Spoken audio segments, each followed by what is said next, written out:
On that note, I think we'll start off with the first question. All of the questions are sitting out in the briefing note that you could have picked up at the back of the room, so I hope everyone's got a briefing note.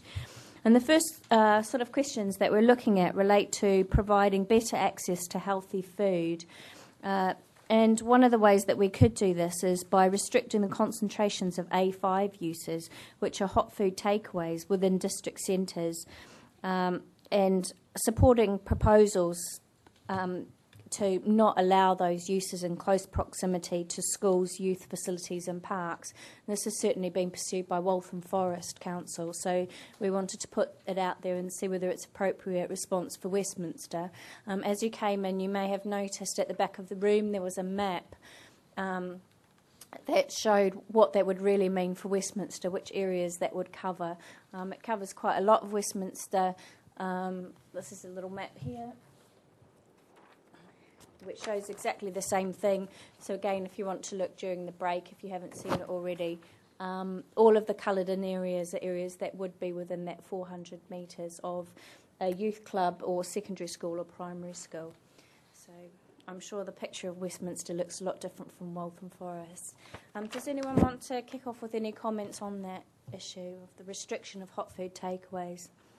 Simon Burke at Knightsbridge Association. I think it is a good idea to concentrate them, but I think it's also a good idea to keep them out of residential areas. Turning hot food, particularly takeaways with long hours and things like that in residential areas just aren't suited. Yep. Okay, thank you. And sorry, to just plunge in, having just arrived. Sorry. I think this is a difficult one because there's a lot to be said for it. But in areas like my ward up in Harrow Road, there are people living near little shop parades, and for many people, it's just what they do as they pass by. And keeping away from schools seems sensible, but in relation to residents, I don't know whether it isn't something that's, in a way, you sort of have to live within London to an extent. We do have people who get very shirty about things, but I think it probably might be better to consider doing other measures like encouraging the shopkeepers to do something about clearing up after themselves and that kind of thing, rather than banning them in practically every way you could think of in some ways. Okay, thank you.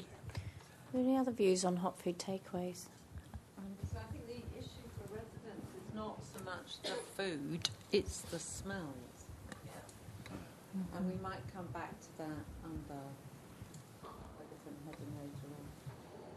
And that we really do need to have very strictly enforced conditions about ventilation, etc.